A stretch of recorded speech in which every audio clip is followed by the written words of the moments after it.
All right. Good evening, everyone. We're going to go ahead and get started.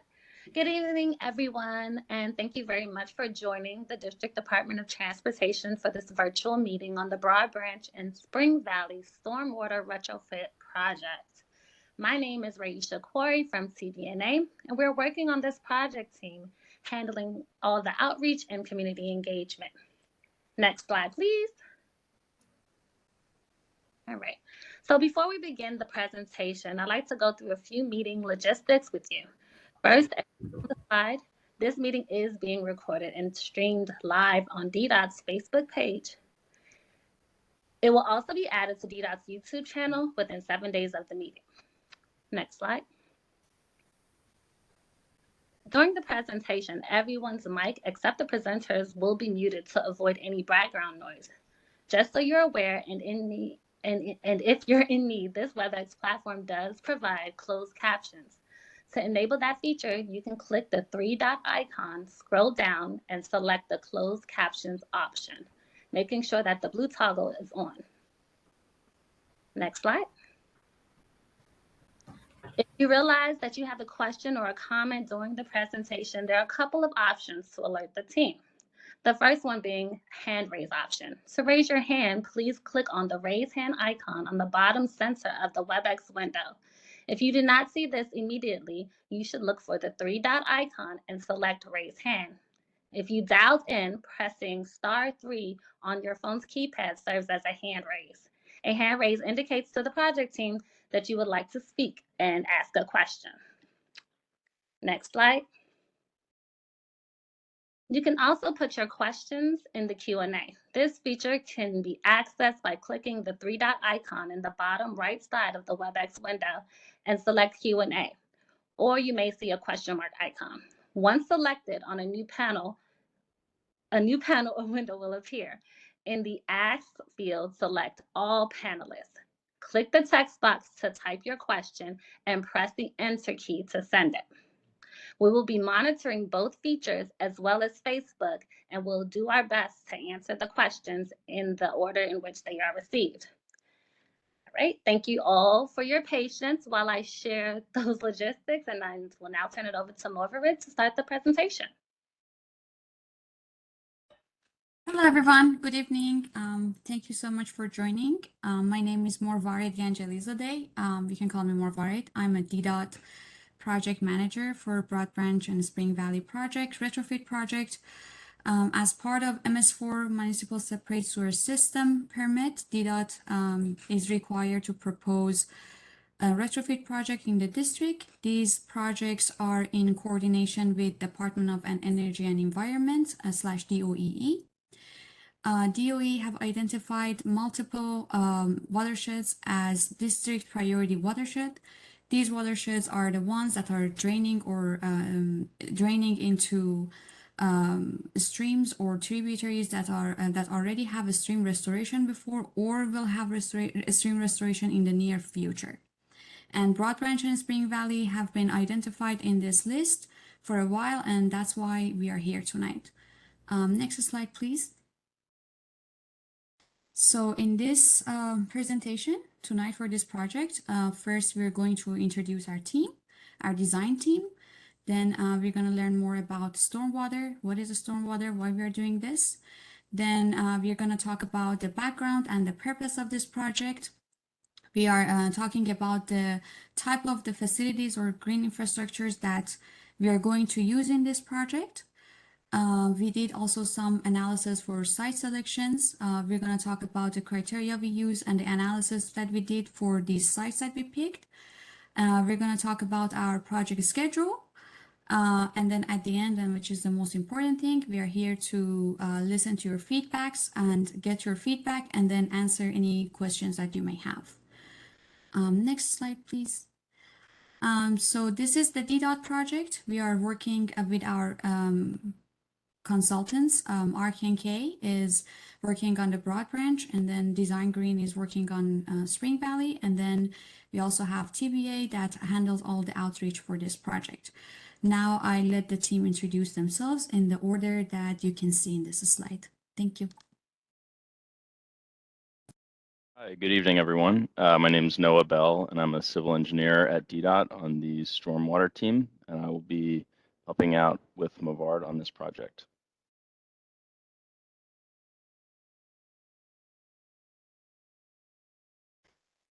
I don't think Christian is here right now, but Christian. I'm over it. Sorry, Okay. my camera's not really working, but I'll. Oh, okay, no problem. Sorry. Go ahead. No, hi, good evening, everyone. I'm Christian Pinheiro. I'm with the DDOT Community Engagement team, and looking forward to hearing all your questions and concerns. And thanks for coming today. Good evening, everyone. I'm Laura Bender-Nagel. I work with RKNK, and I'm the lead stormwater design engineer on the project. Hey everyone, I'm Beth Wongarn with Design Green. I also am a civil engineer, and my focus will be on Spring Valley stormwater management and infrastructure.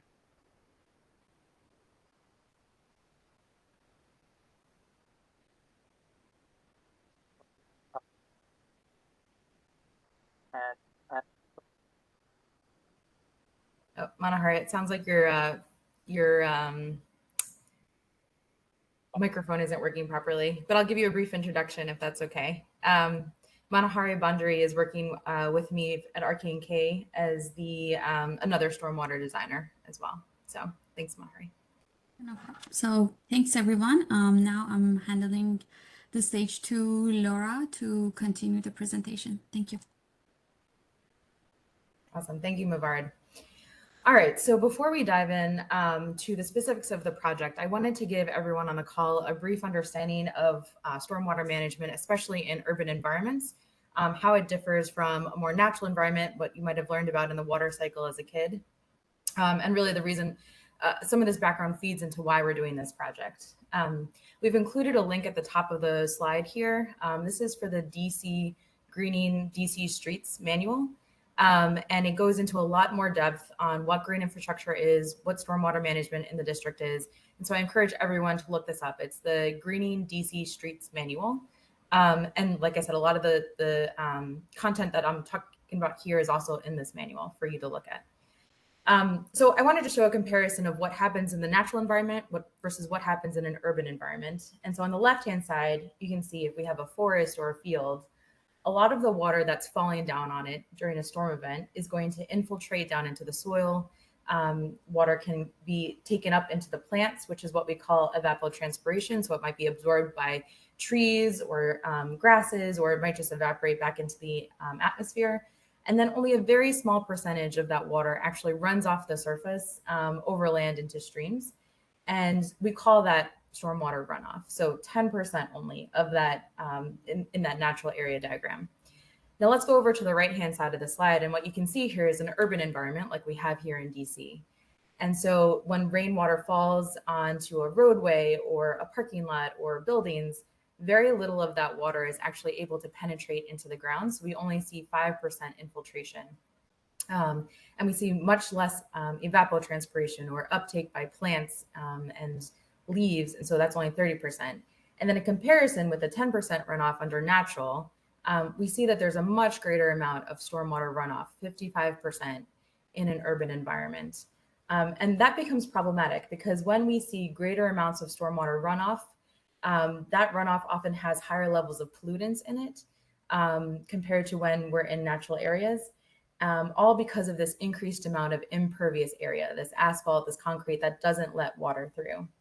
And so it results in a lot more stormwater runoff, and it results in stormwater that's polluted from things like sediment, fertilizers, gasoline, and other contaminants. So where does that water go when it runs off into the street? Well, if you're living in a part of the district that's shown in blue on the right-hand side of the page, this is what we call the Municipal Separated Storm Sewer Area, or MS4 area. And what this means is the stormwater that falls in the streets, on the roadways, on your properties is being collected into a pipe system that then goes directly to a stream or a natural water body without being treated beforehand. If you were to live in a part of the district that is in gray, that's not in blue, your stormwater would be going to the Blue Plains wastewater treatment plant for treatment before it's being discharged back into the environment. So that means that in our MS4 areas, or the blue areas, which is where Broad Branch and Spring Valley are, all of our stormwater is going directly into waterways like Rock Creek, Broad Branch, and the Potomac River without being treated.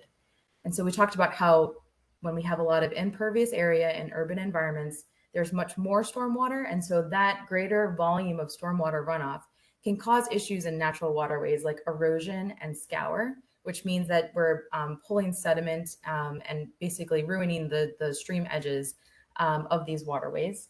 And then we also have more contaminants going into these waterways, which means we're going to have more impairment of the water quality in those streams, which can damage the local habitat. And these effects, combined from DC and other municipalities, these effects can be seen all the way through to the Chesapeake Bay. And why should we care about these issues? Well, impaired waters really hurt the environment, it hurts the ecosystems, and then it also hurts us. We have less availability to waterways for recreational use. We can't swim in them, we can't fish in them. So all of this isn't great for our environment. So how can we help?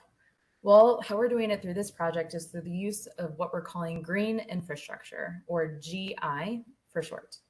And there's a couple of different types of green infrastructure practices, which we'll go into in more detail during this presentation. But what we're showing here on the right-hand side is called bioretention. And I'm not going to read all of the text that's on this slide. Again, this is all in that Greening DC Streets manual that I encourage you to check out. But I wanted to kind of help you understand how these facilities really are functioning. So we have rainfall shown in blue that's falling down on roadways, on sidewalks, and it's being collected in the right of way, in gutters and curbs. You've probably seen water rushing along the sides of streets. And so we're going to be having curb openings and mechanisms for water to enter the facilities from the roadway or from the sidewalk. And that's what you see in the upper right-hand corner. We're basically collecting runoff from impervious surfaces. And then within the facility, we're going to allow water to pond at the surface. And so we're going to allow, in the next picture on the right-hand side, we're going to store and retain captured runoff. We're going to hold the stormwater and slow it down and let the pollutant settle out. And so we're allowing water to fill up the facility, slowly drain through that engineered soil that you see where the tree is planted in. So water is infiltrating into the soils, and then it's either going to infiltrate further into the soil below the facility, or it's going to be drawn out of the facility via a pipe at the bottom, which you can see here labeled called under drain. So these are pipes at the bottom of the facilities that connect back in to the storm sewers that are in our roadways. And so essentially, in short, these are decentralized facilities that are spread out through the neighborhood that collect stormwater, slow it down, filter it, and then slowly release it either back into the storm sewer system or release it into the ground. And that all really helps to clean the water and reduce the amount of water rushing and eroding our streams and waterways. So now we can dive into the project itself, now that you all are a bit of stormwater experts. You can see on the right-hand side a map of where our project is going to be located. So we have the Broad Branch watershed and the Spring Valley watershed. Those are our two project locations. And the goal of our project is to construct green infrastructure, again, that's GI, best management practices, in the Broad Branch and Spring Valley watersheds in the DDOT right-of-way to treat stormwater, to help improve water quality in the district's waterways and the environment, and help DDOT meet its stormwater permit requirements. I want to reemphasize that all of the work that we're going to be doing is in the right-of-way, which means it's in public space. None of the work is going to be occurring on private properties. What's also great about the BMPs, or these green infrastructure practices, is that besides helping with stormwater management, they also provide a lot of what we call co-benefits, or other benefits. And these include things like increased habitat, urban heat island reduction, meaning when we have more vegetation and we have more trees in the district versus asphalt and concrete, we're able to cool the city down instead of having heat be absorbed, which tends to cause increased amounts of, or increased temperatures in urban environments compared to nearby natural environments. So we're able to help with urban heat island, which also helps with people not having heat-related illnesses. These facilities can also help with traffic calming. So we can reconfigure intersections to make crossing distances shorter and slow traffic down so that we have better pedestrian safety. We can use these as facilities as an opportunity to restore degraded pavements. And then we also have mitigation of localized flooding in some cases. The facilities can collect stormwater that might be otherwise flooding a street. So lots of different benefits besides the stormwater and environmental benefits of the project. So these two maps are an opportunity for you to kind of see more closely what those Spring Valley and Broad Branch watersheds look like. As you can see on the left-hand side, Broad Branch is a much larger area. It's about 4 times the size of Spring Valley. And Broad Branch is generally bound by Rock Creek Park to the east, Maryland to the west. We have Fort Reno Park as a kind of a spot location. And then generally the neighborhood is Chevy Chase and Rittenhouse Road going there across the north. The water from this area is being collected into Broad Branch, which Broad Branch, that is a physical stream, and it actually flows right along Broad Branch Road northwest. So there's still parts of the stream that are above ground that you can see. And so we're really trying to help improve the water quality in that stream, but also Rock Creek, which then drains to the Potomac, which then drains into the Chesapeake Bay. In the Spring Valley watershed, we have Delcarlia Parkway to the west. We have American University to the east. And this drainage area flows into a tributary which wraps around the Delcarlia Reservoir and then drains out into the Potomac. So again, this project will have direct benefits to these waterways.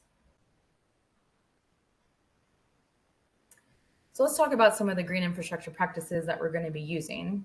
The first general grouping is called bioretention. And we talked a little bit about this in a previous slide, but effectively for bioretention practices, water is flowing in from the sidewalk and the roadway through curb openings.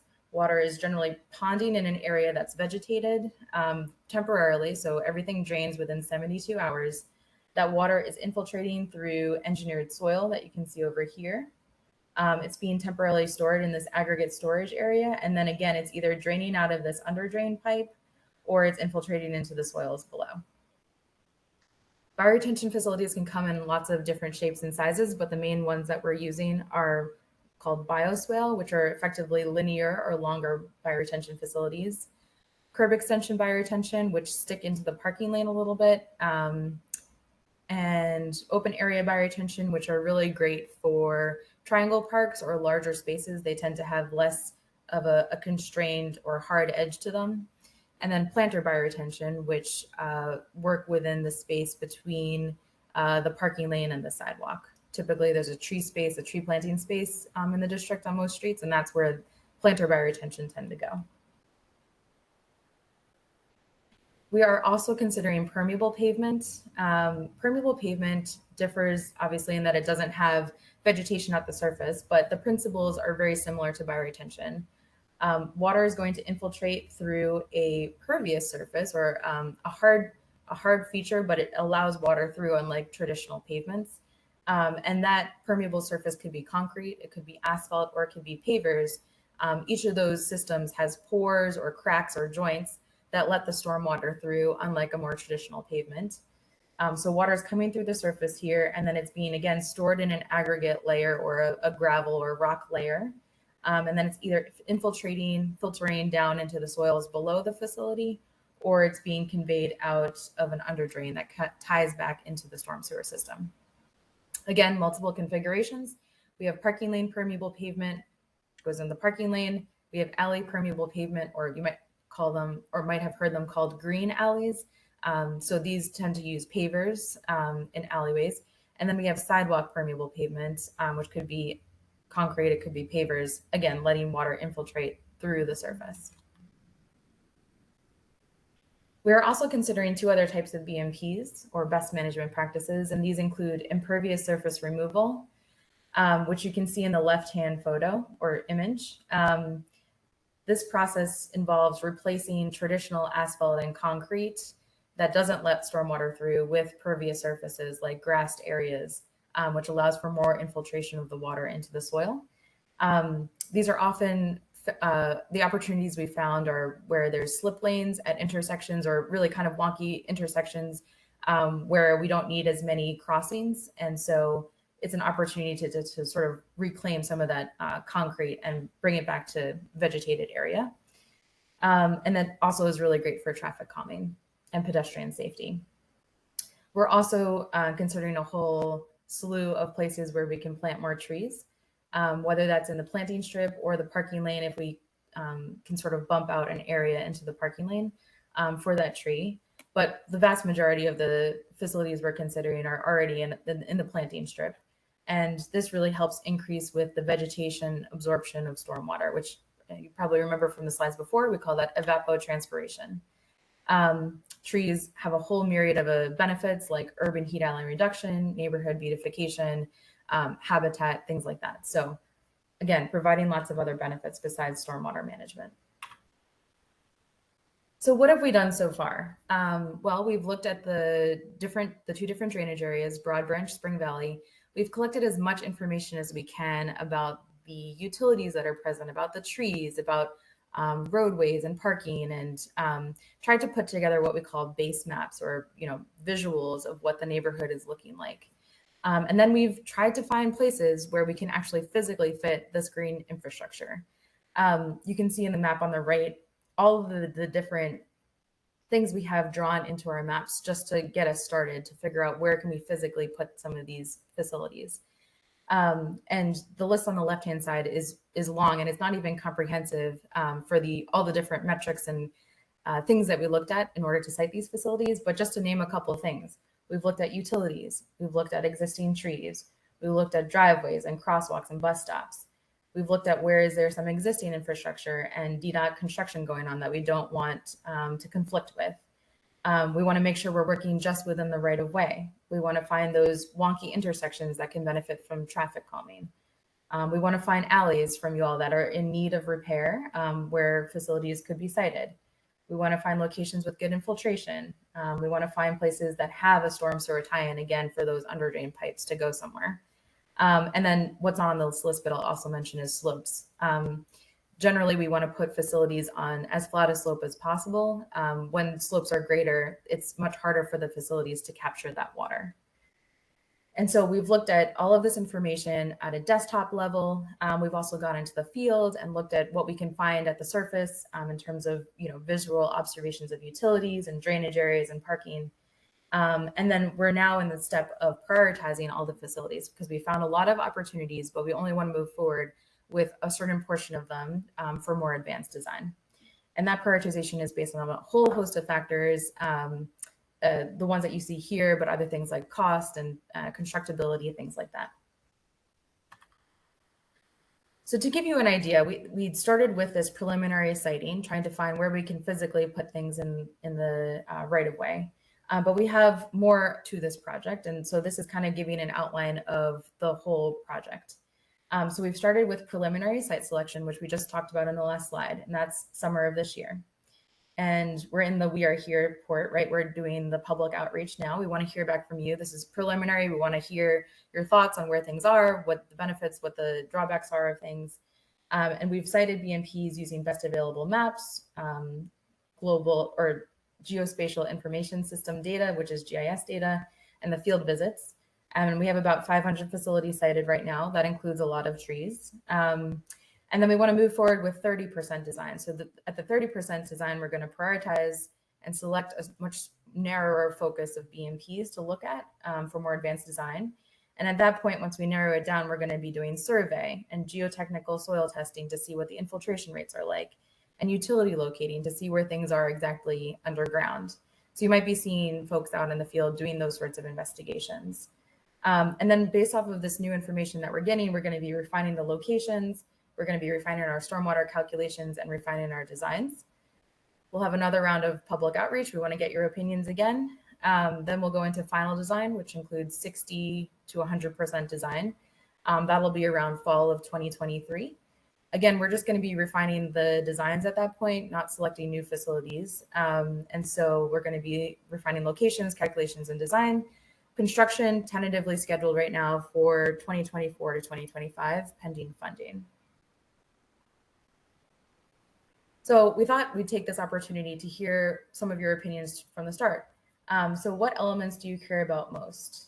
If you want to take the opportunity to use this QR code, you can use your smartphone. If you open up the photo, or the camera application and just aim it at this QR code, a link should pop up, or you can go to this website and take this poll. We want to hear what you are concerned or really passionate about in your neighborhoods. Are you interested in the project's ability to improve the district's waterways and the environment?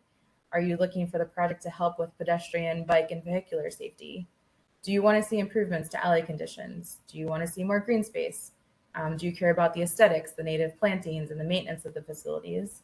Are you concerned about temporary construction impacts, which, by the way, are typical of any DDOT project? The construction impacts are very similar. Are you concerned about parking, or are there places where you know that there's nuisance flooding that potentially these projects can help with? Or is there something else that you're interested or want to let us know about? So I'll give, I guess, everyone maybe about a minute or so, and we could we exit out of this so we can see the poll and see in real time what everyone's thinking about. Oh gosh, yeah, there you go.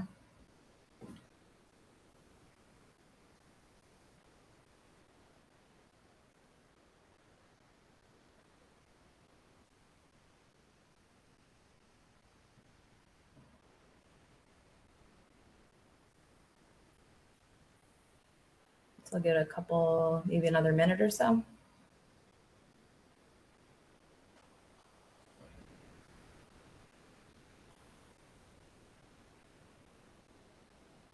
Awesome. Well, just a quick snapshot. It looks like a lot of people do care about the waterways and the environment, which is awesome, and green space. So that's what these facilities are doing. It looks like next up is alley condition. Oh, and nuisance flooding. Looks like a big thing. Pedestrian, bike, and vehicular safety, alley conditions, also important. Then we're getting into the aesthetics and parking. And then not too many concerns about temporary construction, and then other. And unfortunately, this survey didn't allow us to elaborate on what other is, but we can talk about that during the Q&A session. Whoever put other, maybe you can bring them up. Awesome. Okay. Well, I'll have this saved and we can plop this into the presentation when it gets posted online. I'm going to go back here really quick. Thanks everyone for participating in that little poll. So we really need your input. I think Morvarid, you wanted to take back over on this slide. Sure. So thank you so much, Laura. Yeah. We, as you know, we have the website. We want to hear from you. So there are ways that you can contact us. We have a website that there's a the project information is there. If there's any public meeting, upcoming public meeting, or any updates, we try to update the website as much as possible. And then you also can make comments through the website. As you can see, if you open the website, and there's a picture right here that shows that you can click on the location that is our facility. It doesn't show the measurement or the type. It shows the type of facility, but it doesn't show the measurement. So it just shows you where the location that might be potentially in the future and what type is it. And then if you click on it, you can add your comments right below and then submit, and then it will be submitted to us. Or if it's very hard, you can contact me or Noah. We both work in DDOT and both working on the same project. And my email address and my phone number is here, and also Noah's email address and phone number. We are going to have another public meeting expected early 2023, but we will definitely have our public outreach beforehand, and then we will also update the website meanwhile while we're working on this design. I don't think we have anything else to add. Okay. Yeah, thank you. All right. This concludes our presentation. We'll now open the meeting up for the Q&A session. Something to note, this meeting has an end time of 8 p.m. If time doesn't allow us to answer all questions tonight, just be sure that we will adjust your questions left in the Q&A by creating a FAQ sheet. Also, always feel free to contact directly to our team, Morvarid and Who else was on there? On the last screen. Can you go back to the last screen for me real quick? Oh, Noah? sure. Noah. Noah. Yeah. Morvarid and Noah. I'm sorry, Noah. Their emails are Morvarid dot, let me spell her last name, MORVARID.GANJALIZADEH @dc.gov. And for Noah's email, it's noah.bell@dc.gov. Also, just a few more reminders before we start answering questions about logistics. In order to ask a question, please click on the raise hand icon or the Q&A section. You can find those at the 3-dot icon to access. And if you are dialing in, please press *3 and it will raise your hand. And we will let you know when you're unmuted and it's your turn to speak. All right, so don't see any questions right now. Molly, do you see anything on Facebook by any chance? Not currently, but we do have 2 hands that just raised and 2 questions that just popped in the Q&A. All right. 1 second.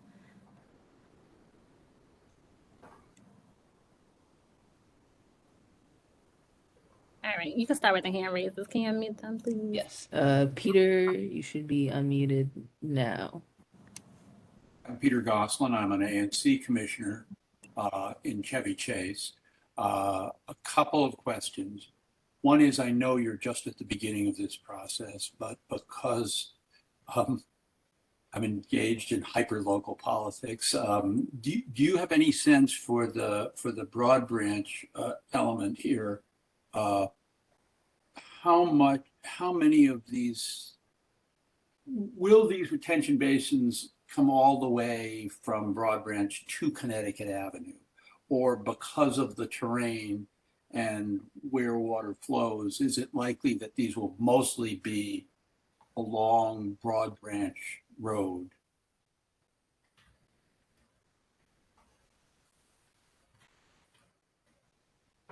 Just going to show this diagram. Morvarid, do you want me to take it or? Okay. Great question. A lot of these facilities are actually distributed throughout the watershed. So if you see here this map of the watershed, they're kind of distributed throughout the whole thing, and they're very small maybe compared to what you might be thinking. These facilities are like at an intersection like this, or within an alley along a block, or that curb extension bioretention that we showed. They would literally just go like close to an intersection like this. They might be like 50 feet long, 40 feet long. So they're not really large facilities, and they're not centralized in any one particular location. It's based off of where we found them to be feasible, based off of all of these things that you see on the left-hand side. I will say we did avoid Connecticut Avenue because it's there's just too many utilities and other constraints there. I understand. I understand. The other question is in your research so far, lore has it in my neighborhood that there are all sorts of underground conduits that carry streams. In fact, I'm told that a neighbor has photographs of these that his grandfather took when they were building them. Do you have? Does the city have maps of the sort of the archaeology of the underground tunnels and conduits for streams that you think are adequate, or would it help for me to connect you with my neighbor who has these pictures? Is that the sort of thing that would help this project?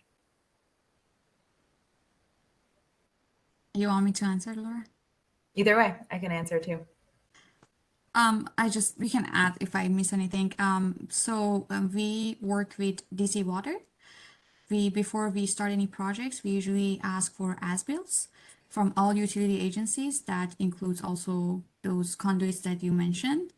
Before this project start, we request the as-bills to get information from the underground utilities, and we consider them, and then we add them As you can see in this picture, we add them as a layer to show what we are working on. So we already have this information like in either in a PDF or GIS or MicroStation, like different formats that we add before the design starts. We also coordinate with these utility agencies. So even if we miss anything, we usually send the maps to utility agencies to let us know if we miss any pipe or anything that doesn't show in our basically sites or sheets that we provide. Do you want to add anything, Laura? No, I think you got it. With the utilities, we do coordinate with DC Water. They would probably be, if I'm interpreting what you're saying correctly, like they might be the ones who were involved with the, piping of streams and running all the sewers and things like that. I was going to add DOEE, or I think it was DOEE, recently did a project to map historic streams in the district. So this is kind of a side note, not related to this project, but I wanted to throw that out there as a resource for you.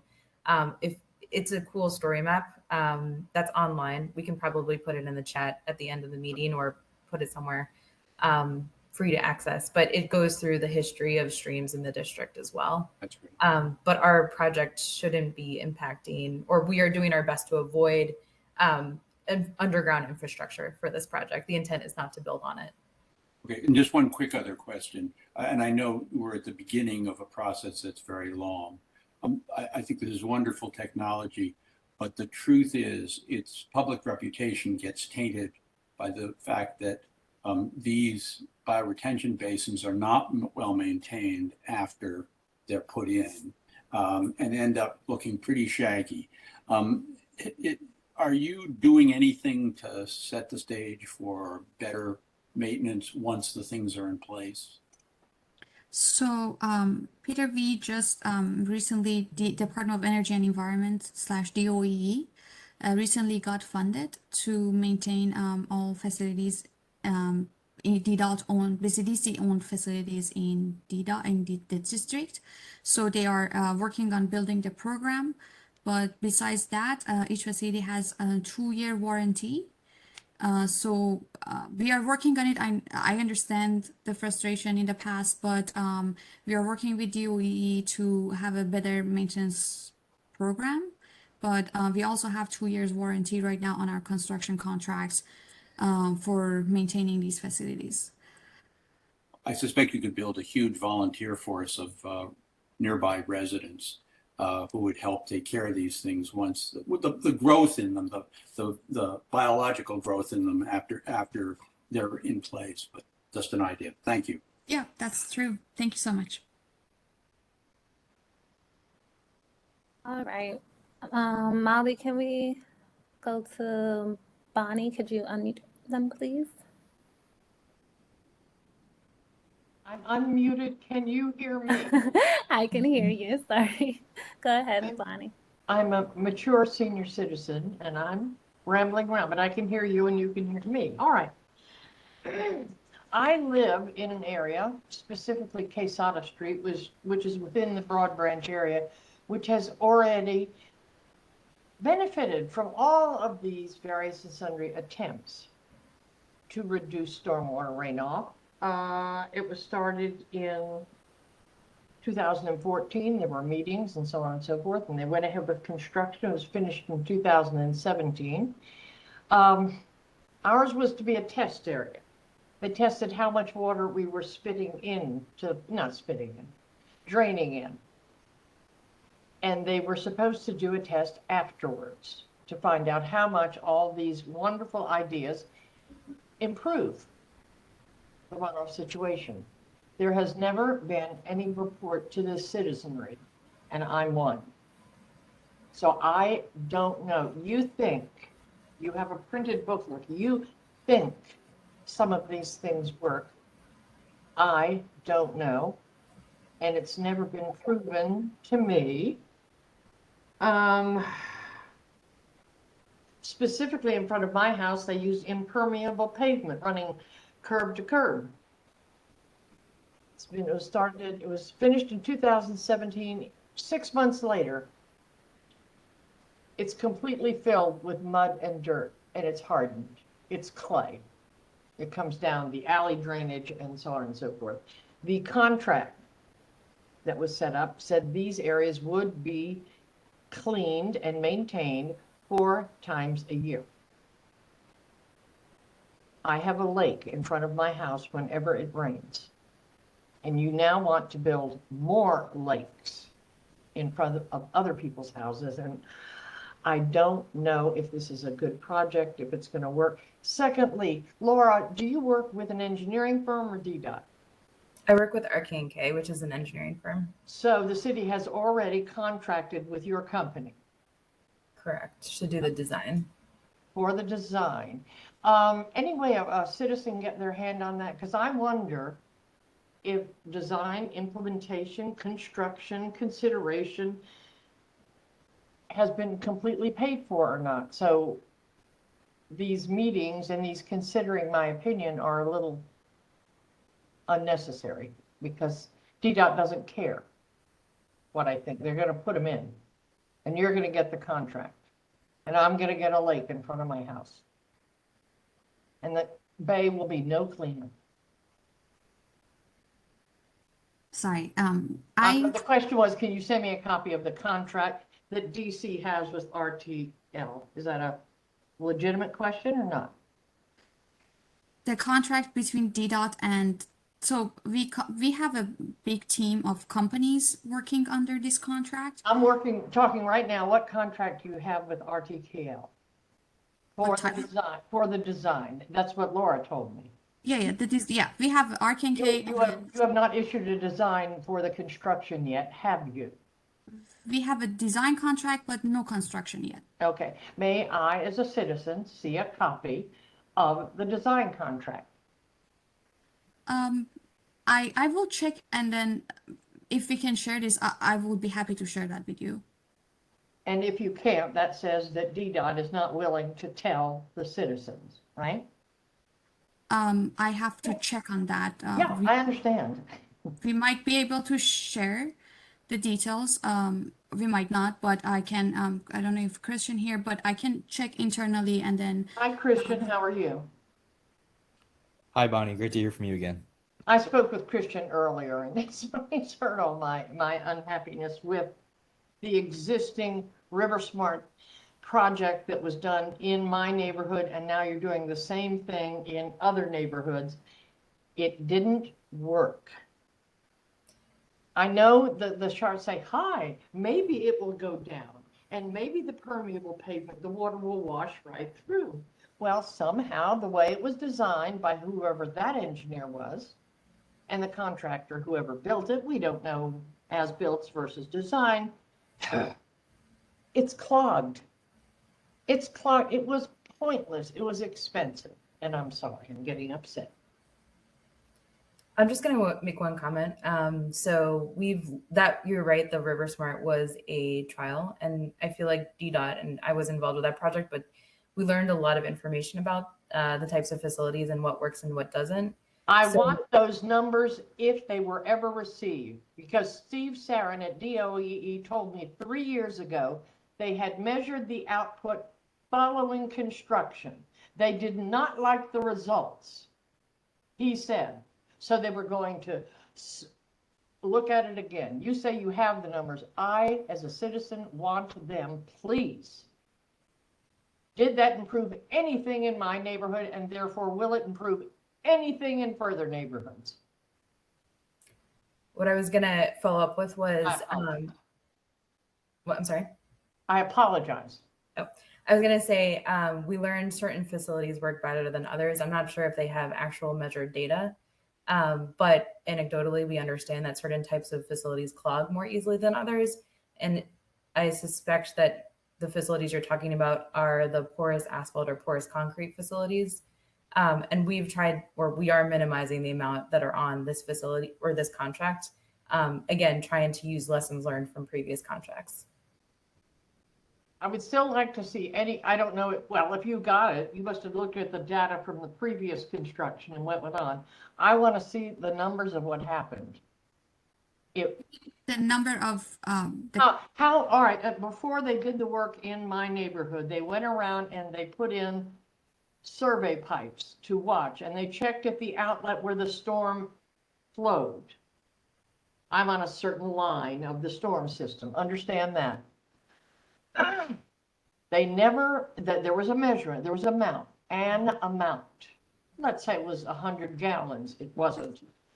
Afterwards, they never gave numbers. Did it get better? They're spending a lot of money on engineering services and so on and so on and so on, an enormous amount. You eliminate a lot of parking places. You put in these little pop-outs where sooner or later you're going to lose a citizen falling in one. It's going to happen. They're in my neighborhood, not in front of my house. Hope nobody falls in one. But it's just, you, not either of you human beings, DDOT has not proven to me, nor their engineering consultants, have not proven to me that your proposal is worth one dime of money. It is not worth it. It doesn't work. Prove to me it does. And I apologize. No, I'll be around forever. thanks, Bonnie. I get it. I understand your frustration. All I can say is, besides this, we are doing tons of research right now on restoration of the permeable pavement.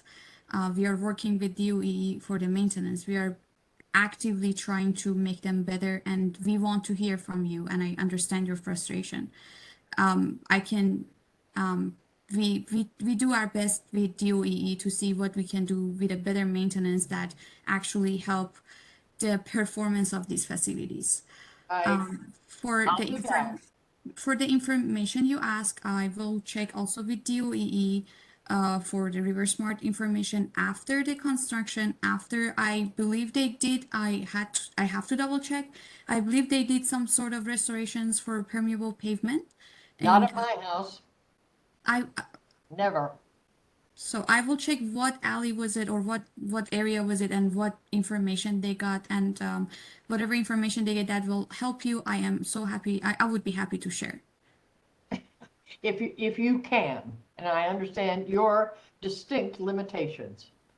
Thank you for understanding. I will do my best. I'll contact you if I'm sure that I can find your email address.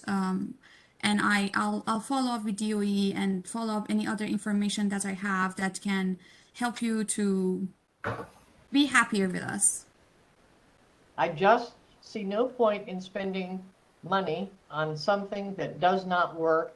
And I believe firmly the test areas that were done here and elsewhere in the city, they have failed to perform. Stop doing it, please. I'll follow up on that. Thanks for your feedback, and I will follow up on the other information you ask after Keep this. my fingers crossed. Thanks. I understand your frustration. Thank you. All right. Let's go to the Q&A. So Sarah Batchelor has a question. She says, please walk us through how to get to the interactive map on the website. Laura, can you submit one comment probably in the website? Yeah, I was also, I don't know if we're still on, but I can show.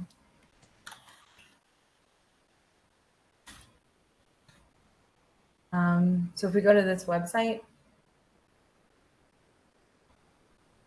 and you scroll down all the way to the bottom here, there's a section called Get Involved. I hope it pops up.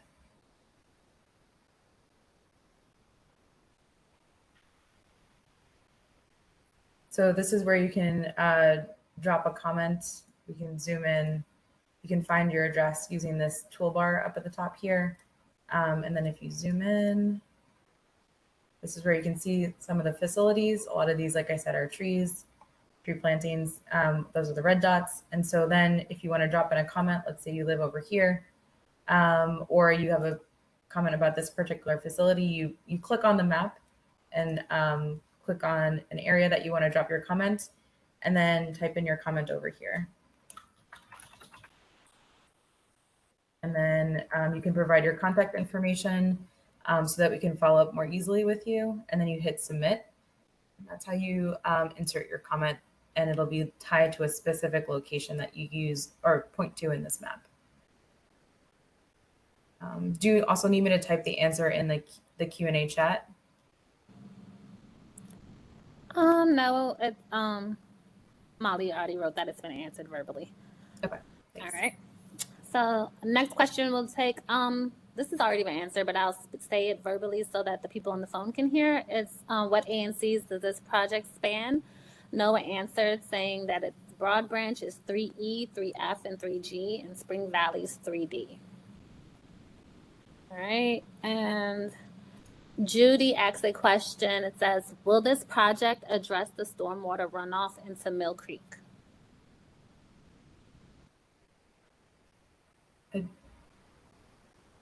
I need to know where Mill Creek is, but I don't. It's Broad Branch, and I don't want to misspeak. I think I need to look up exactly where Mill Creek is. Where do you know?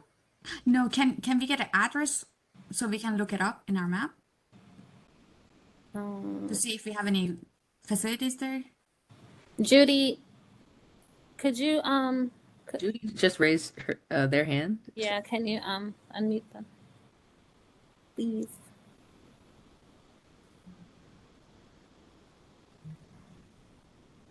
Judy, you're unmuted.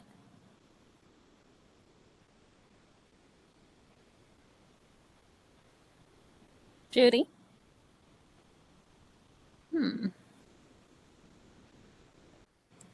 If she can just Type it in the chat, maybe. type it in the chat so we can look it up. Judy, yeah, if you could just type it in the chat, I'll go to the next question while you do that.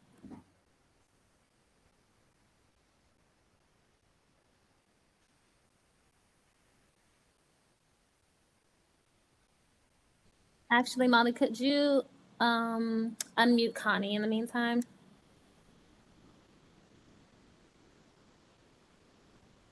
So my name is Connie Chang. I'm the commissioner for Single Member District 5 in ANC 34G. Thanks so much for this presentation, for sharing with us what your plans are. And I especially like the Greening in DC brochure, which I read through. It was very informative. My question is, I know that you've said in one of these slides that you've picked out 525 sites. Have you looked at any of the 311 requests from residents who have complained about flooding in their backyards or flooding, down the alley during the winter time that's caused, that roadway to be iced over? Can you answer that question? Then I have another one. Hi, Connie. Before I remember we checked our stormwater account. I have to double check for 311. If anybody sends anything to our stormwater account for flooding or our hydraulic team, we check that one. For 311, I will double check. It was in our list, but I will double check if we miss anything. But we consider flooding issues and questions that we got through our stormwater account before selecting these sites. Okay, because I know that several of my constituents have had water issues, and I have worked with, I think Christian knows this, I've worked with Christian as well as our MOCR to have DDOT or DOE address it. Should my constituents go to the interactive map and put in a comment that an area needs to be considered or looked at? What should they do at this point? Yes, you can either email me or you can go to the map. You just tell us the location that you guys have flooding issues and then save a comment in the website. So whichever is easier for you. And then on the other hand, I will double check the 311. Okay, and then my third question is if there's flooding through an alleyway and there's a drain at the bottom, is this the kind of project where that alleyway will be examined and perhaps another drain will be put up further on a sort of the higher point to capture some of the running water? There's a there's an inlet on the downstream of the alley. Is what you're saying? And then Yeah, there's a drain, but so far down the alley, and no drain at the top, which so if really you has caused some problems. Yeah. so you can tell me which alley, but we usually design if we put the green alleys there, then when the water comes to the alley and then infiltrate, there is a pipe under the alley that collects all the water from upstreams and then draining it down to any other sewer systems or catch basins on the downstream side. So it will help, but I don't know if the alley you're talking about, we already proposing green alley or not. But you Right. can tell us. Could I share? I mean, I don't know is that interactive map, does it show like a flag where the 525 sites are that's being Yes. considered?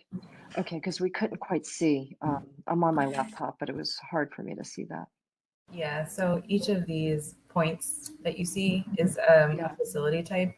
And then the legend here is anything that says green alley or is green is a green alley. So if Okay. you zoom in more, like you can see which alleys are slated for, or like I said, these are preliminary, so it's not 100% Okay. sure. But anyways, these are So ones that we're considering. if Okay. you go to that map and move around, any green dots on the any alley shows our proposed green alley. Okay. If you have the location, I can just check it now. Yeah, well, it's the alley that has no name. It is between Nevada Avenue and Chevy Chase Parkway.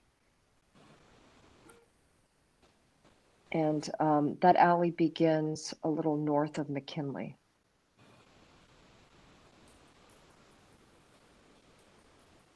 Did you find it, Laura? I was looking for it to see if I can come up with something. Nevada But I is guess east of Connecticut. Nevada here, is is west it of Broad Branch Road. I can't actually see. I'm so oh, sorry. I don't know what you're pointing at, but it is yeah. that. Here's Nevada, here's Chevy Chase, Yes. Yeah. and then here's Yes. the alley. So I Yeah, don't know if there this is the an right one, alley. but there's multiple alleys along here. So I guess what I would So McKinley, do you see Yeah. McKinley as a cross street? You have to come down, Laura. I see it on the, so oh, here we go. Here it is, McKinley. you know where Oliver, yeah. So the alley between Broad Branch, Nevada, and McKinley. No, excuse me. The alley between Nevada and Chevy Chase Parkway north of McKinley.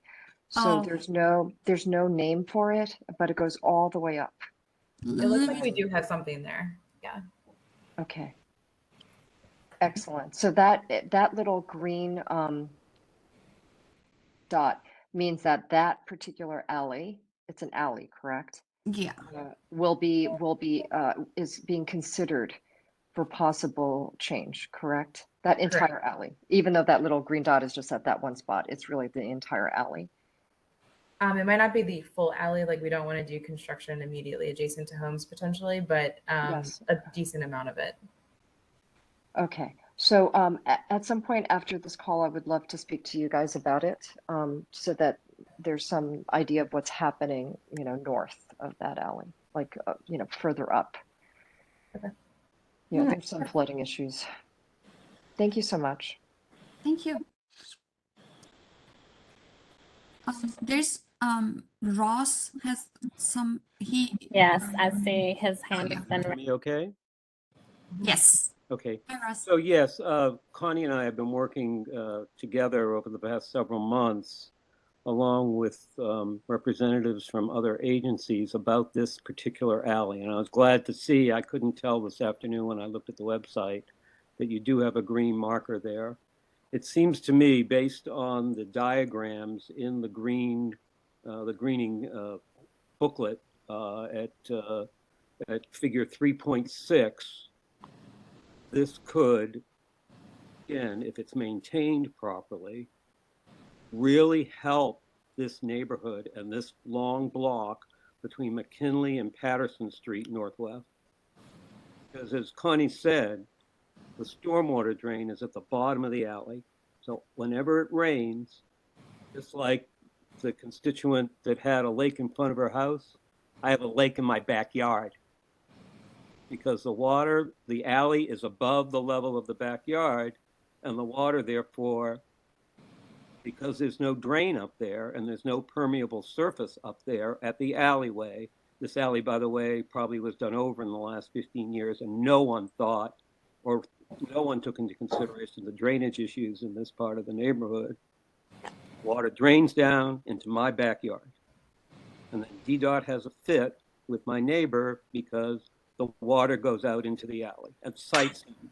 And an administrative law judge decides if he doesn't stop it, she's going to try to fine him. So we need to take this project and use it to the benefit of the neighbors on this block. I did send an email in to you, Morvarid, this afternoon about this because I was very excited to see the signs up around the neighborhood.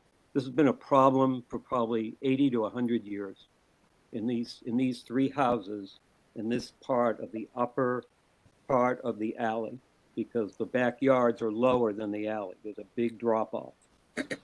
As a result, we have this flooding problem that everyone just throws their hands up about. The Department of Health has thrown their hands up about it. I participated in the River Smart program to get some trees back there planted. They all died because it's so wet back there. So I would really welcome with Connie a discussion about prioritizing this alley, even though it was done over 15 years ago, because the alley permeable pavement diagram seems to me to be a great solution if we can guarantee maintenance of the alley. That's what I'd like to provide as public comment. Sure. Thank you so much. We can talk to you and set up a call to hear your concerns. Apparently, we already proposed a green alley, and we can prioritize it. We usually move forward with the green alleys as far as we don't get any site constraints that apparently in our basic analysis that we did, or early stage analysis that we did, we didn't have any issues. That's why we proposed it. But if you have any background that we might not know, we will be happy to hear and get some feedback. But as far as I know, we already have proposed green alleys there. About the maintenance, as I said, we are working on better programs to maintain these facilities with the Department of Energy and Environment. They recently got funded for it, and they're building the program already. So we are hoping for better maintenance for these facilities as well. In terms of prioritization, I just, again, as part of the public comment, my wife and I estimate that since we've lived in the house for 27 years, we've had to invest $50,000 in our backyard as a result of all the damage, including 6 to 8 inches of water that came into our basement and ruined our furnace, hot water heater, and other parts of the basement. So it seems to me that this should be a priority. It should get funded. And if it can alleviate this problem, I would be grateful. And we're getting ready to spend another $20,000 right now because of action taken by an administrative law judge against my neighbor. Yeah, thank you so much. I will talk to you later to hear more. That will be our priority for sure. Thank you. So if you could reach back out to me with a time to talk with Connie and Christian, that would be great, and me. Sure. Thank you. All right. Judy's hand is up. It says in the chat that she lost audio, but let's try to unmute her and see if it works again, Molly. Okay, can you hear me? Yes, we can. Oh, hallelujah. I'm not so techy. Anyway, so Mill Creek is in Spring Valley. My address is 5143 Yuma Street Northwest. Mill Creek drains about 700 acres in AU Park. And we are experiencing erosion and that sort of thing on our properties because, in fact, uniquely, the property owners on either side of Mill Creek own the creek. It's a very, very bizarre setup that was arranged by Miller Construction Company when they built our neighborhood. So, it doesn't look by your plans that the watershed area that you've described for Spring Valley is not the watershed area for Mill Creek. So that's why I'm concerned that Mill Creek has not been included. It looks like Mill Creek has not been included in your planning. Is that correct? It sounds like Mill Creek is a separate watershed. Is that Laura? No, well, I don't know how watersheds are defined, but it's a different watershed than what you've outlined for Spring Valley, because at most, AU Park would be a neighborhood north of Spring Valley. Yeah, it's north. I see that. Yeah, we don't have any plan outside these two watershed as part of the Okay, project. okay, all right, thank you. Sorry about that. Thank you. But we need help. I wonder if we can look and see if that's another priority watershed, because there's multiple from DOEE, right? But I'm just not sure if, like, this project is only for these two.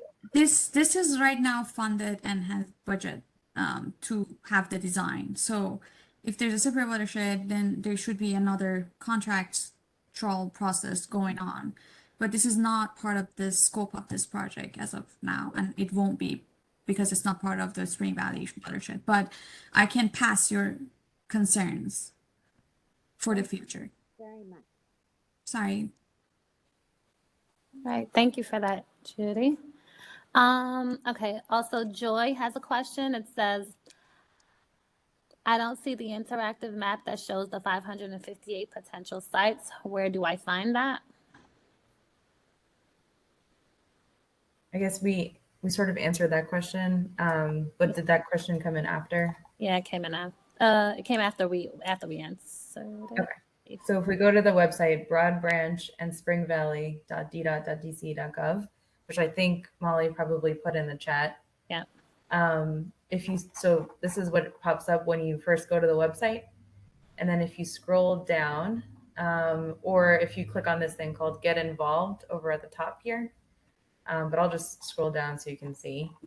There's a section called Get Involved right here, and then there's an interactive map that you can use this toolbar here to look up your address or look up a place that you're interested in.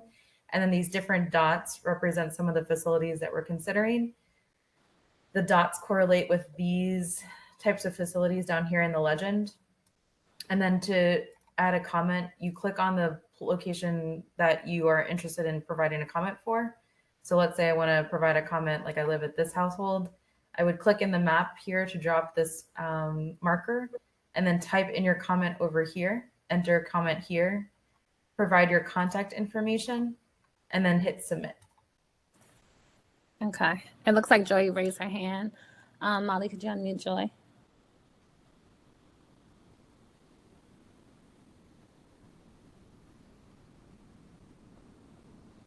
Joy, you're unmuted.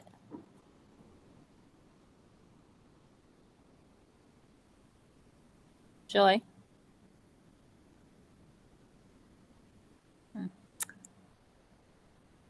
I also dropped the direct link to that section of the webpage in response saw to it, yeah. question and a later relevant question as well, in case that's helpful. Yeah, that sounded good. Okay.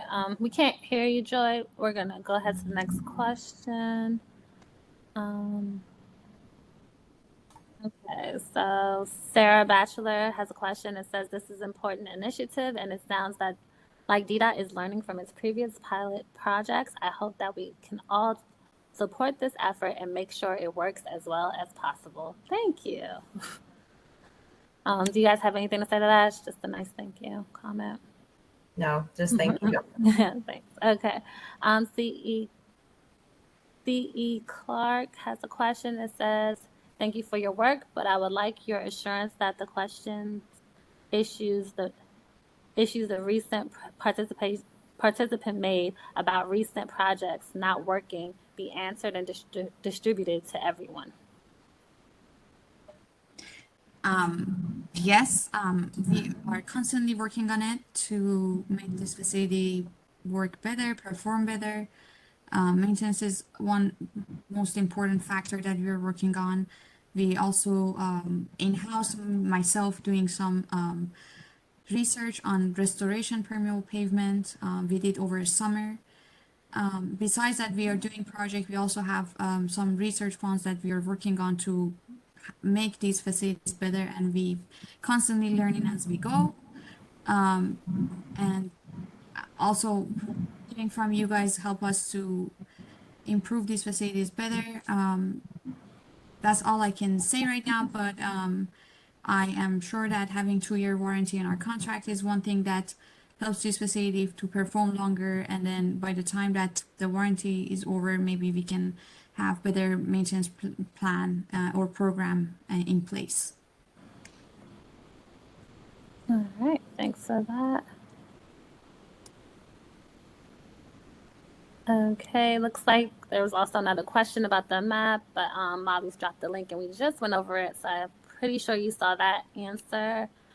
Joy's hand is still up. Let's try to unmute him again, Molly, please.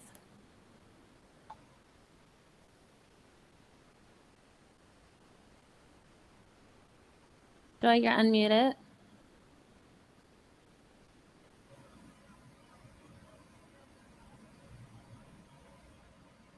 Joy?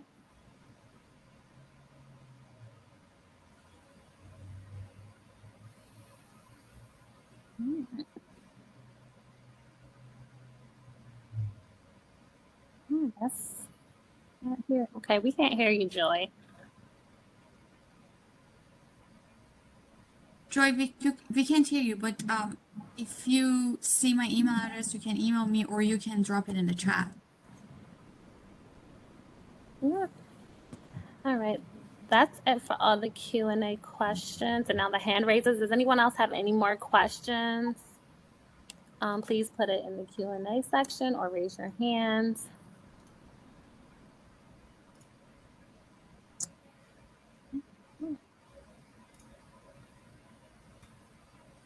All right, one last call. Any more questions?